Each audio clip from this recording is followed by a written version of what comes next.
Beltline will be the spot to go. That's right. Eventually, you're going to find more than just walkers and bike riders on the Beltline Trail. There are plans in the works for light rail as well. CBS 46 anchor Tracy Hutchins has a closer look. Tracy. Well, Rick and Sean, the original vision for the Beltline, it includes light rail. It is just taking a little while, though, to get those plans worked out. You know, the Beltline is great, but you have to get to it. Right. But that's because the Beltline doesn't go everywhere it's going to go yet. Like other Atlantans, Matthew Rao considers the Beltline one of the city's greatest assets. There are parts of the trail that are built, there are parts that aren't, and none of the transit is built yet.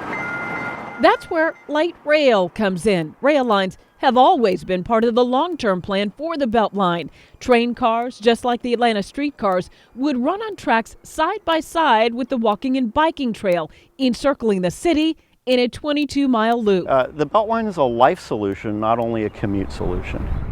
While new segments of the trail have been added, Rao, co-chair of the citizen action group Beltline Rail Now, is frustrated by the lack of movement on light rail. We believe that rail can be operational right here where we're standing in 3 years or less. That's pretty unrealistic, just given the nature of construction. So just construction projects are very massive and very time consuming, and this is no small feat. MARTA just launched a 6 to 8 month long study on the Beltline's East Side Trail, running through Piedmont Park, Ponce City Market, and Krog Street Market. Light rail would connect to the existing Atlanta streetcar and to heavy rail by way of a MARTA station at the King Memorial.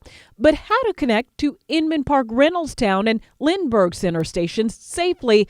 Well, MARTA says more study is needed for that.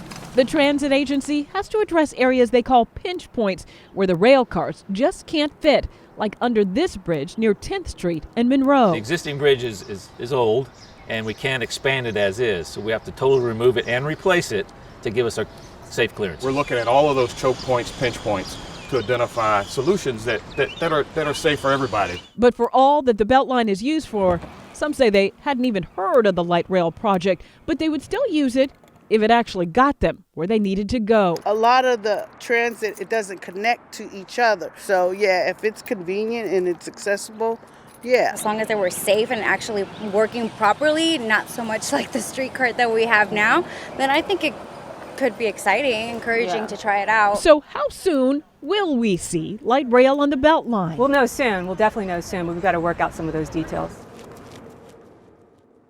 Well, light rail will include a hefty price tag as well, $1.2 billion. Now, that would be paid for in part by the half-cent sales tax Atlanta voters passed in 2016.